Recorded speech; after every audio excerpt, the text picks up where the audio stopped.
Hey everyone, this video is kind of going to be like a follow-up video to my first video. Kind of focus on something that I pinpointed in the video but didn't really necessarily get into, which is self-sabotage. So we're going to focus on self-sabotage today.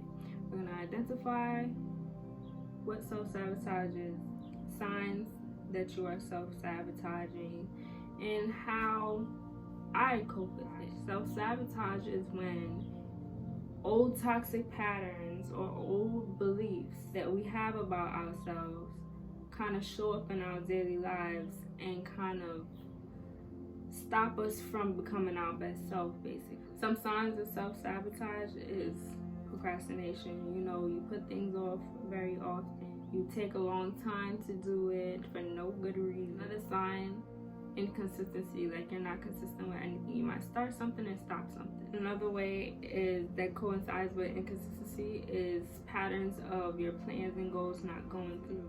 You plan to do something or you have a goal, but you never go through with it. Lastly, you're in a dialogue. You've been given an opportunity to be promoted at work, and your first thoughts are, oh my gosh, I can't do this. This is not something that I can post. Too much responsibility. I'm not good enough. Maybe he can do it or maybe she can do it, but I don't see myself doing it. Even though you really want it, you just kind of talk yourself out of things. Even with relationships, even though you really want this relationship and it's going really well, you kind of tell yourself, oh, I don't think it's too good to be true. I don't think this person really wants me.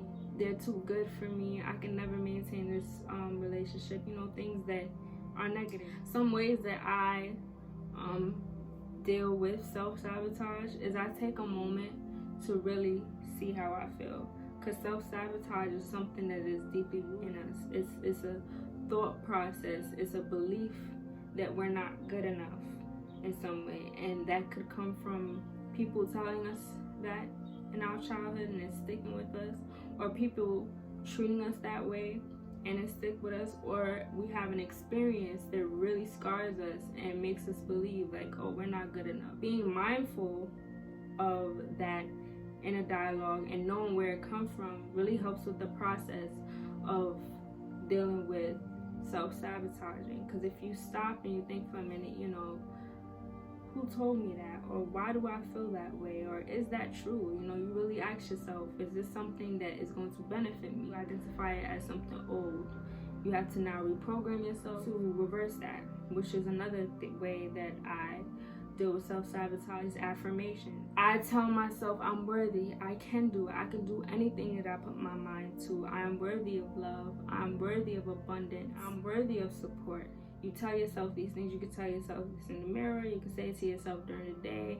It depends on really how much you need to tell yourself these things. And at first, you might not feel confident in those sayings, but you have to tell yourself these things to reprogram yourself.